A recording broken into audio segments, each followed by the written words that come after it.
Salut à tous, c'est Cédric, content de vous retrouver aujourd'hui pour cette nouvelle vidéo. Aujourd'hui, je voudrais vous parler de résidence principale. Donc voilà, la question elle est toute simple, est-ce qu'il faut louer, est-ce qu'il faut l'acheter? Et cette vidéo elle va être destinée pas forcément aux investisseurs, voilà, je vais vous faire un retour d'expérience aussi par rapport à mon métier, donc c'est vraiment de manière globale, est-ce qu'il faut acheter ou est-ce qu'il faut louer sa résidence principale? Alors je sais que c'est une question qui revient très régulièrement, c'est même un sujet primordial dans l'investissement immobilier, mais aujourd'hui je vais un peu élargir le débat, c'est-à-dire que je vais pas forcément m'adresser qu'aux investisseurs, même si j'ai régulièrement des questions, voilà, des personnes qui me demandent Cédric, est-ce que tu penses que c'est bien si j'achète d'abord ma résidence principale, avant, après? Mais il faut savoir qu'aussi dans ma vie d'agent immobilier, j'ai pas mal de personnes dans mon entourage qui me disent voilà, est-ce que tu penses que c'est le moment d'acheter? Est-ce que je dois continuer à louer? Et voilà, donc je vais vraiment traiter le sujet de manière générale et globale. Alors du coup, pour développer un peu ce sujet, je suis allé à la pêche aux informations, j'ai fait un peu mon boulot, j'ai gratté de l'info, j'ai regardé un petit peu tout ça. Et du coup, je voulais vous en parler dans cette vidéo de manière plus détaillée. Le premier point qui va influencer votre choix sur le fait d'acheter ou louer une résidence principale, c'est le facteur temps et durée. Je m'explique parce que c'est pas forcément très clair. C'est-à-dire où vous en êtes dans votre vie.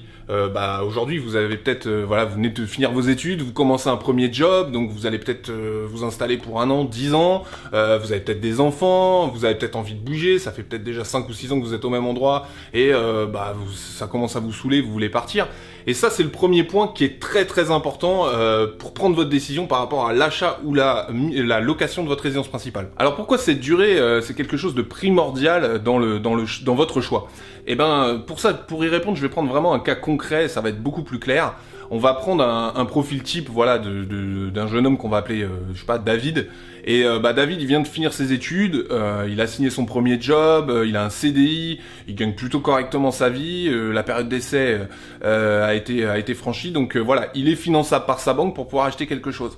Et là, il se pose la question de savoir, est-ce que ça vaut le coup, est-ce que j'achète, est-ce que je reste en loc, qu'est-ce que je fais? Voilà, il veut construire quelque chose, donc il s'interroge. Et du coup, lui, il se dit qu'il va être peut-être là pour 3, 4, 5 ans, après il sait pas trop, il va peut-être bouger, faire autre chose, avoir envie de s'agrandir dans une autre région. Et du coup, il se demande si c'est vraiment rentable pour lui d'être tout de suite propriétaire. Et ça, c'est la vraie bonne question, puisque moi, en fait, je vous disais, du coup, je suis allé un peu à la pêche aux informations et j'ai trouvé des chiffres qui sont absolument hallucinants. On va prendre l'exemple de Paris.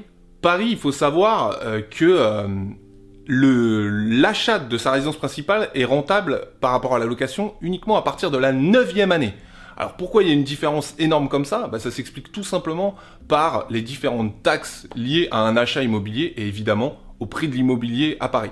Donc les différentes taxes, je les reprends, il va y avoir la taxe foncière, vous y êtes sujet quand vous êtes uniquement propriétaire, en tant que locataire, vous n'avez pas de taxe foncière. Les charges, alors il y a un prorata sur charge, pas un prorata, une provision pour charge quand vous louez, mais c'est pas l'intégralité des charges. Les travaux de copropriété, voilà, si vous refaites l'ascenseur, si vous refaites une toiture, tout ça, ça coûte de l'argent.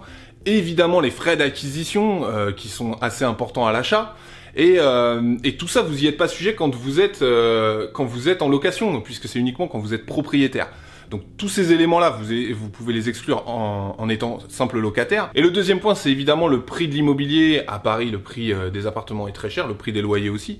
Mais je vous avais déjà expliqué dans une vidéo précédente qu'il n'y a pas de corrélation directe entre le montant d'un loyer et la variation d'un prix de vente. C'est-à-dire que si demain vous achetez un appartement qui vaut 300 000 euros et qu'il est loué, je vous dis n'importe quoi, à 1000 euros, si demain il vaut 350 000 euros, le loyer n'aura pas forcément bougé. Et à l'inverse, s'il vaut 200 ou 250 000 euros, le loyer restera le même. Donc ça aussi, c'est un élément déterminant. Alors du coup, maintenant, je vais reprendre un peu les chiffres. Donc comme je vous disais, je reprends un peu sur le téléphone, je suis désolé parce que j'ai pas tout en tête. Donc voilà, je vous disais, sur Paris, c'est 9 ans. Et alors là où j'étais très étonné, c'est Bordeaux.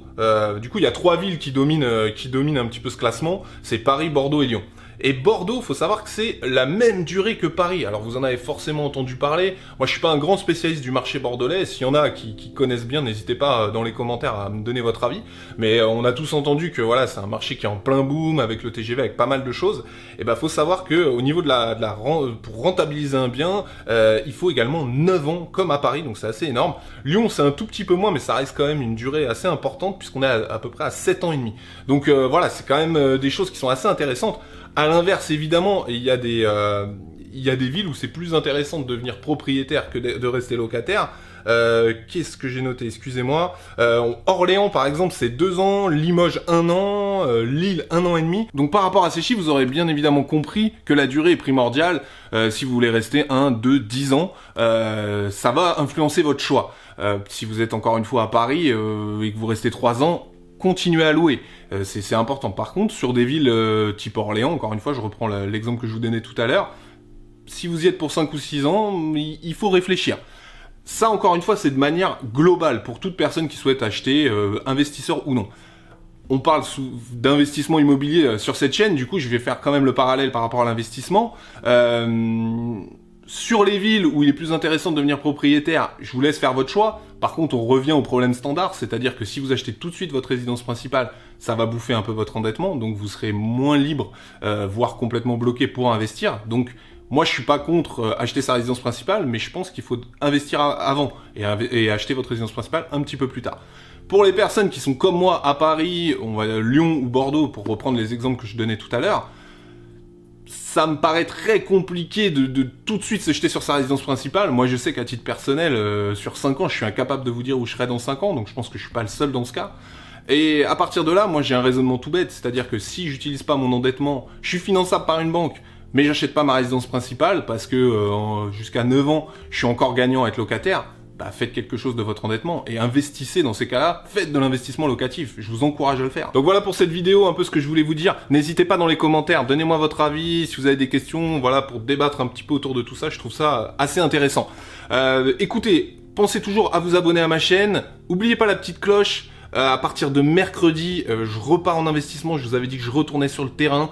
Donc là, j'ai une grosse série de vidéos qui arrivent. Je reprends un rythme minimum de 3-4 vidéos par semaine, peut-être plus. Donc n'oubliez pas, rendez-vous mercredi. Je pars quelque part, je vous en dis pas plus pour le moment. Allez, à mercredi, ciao.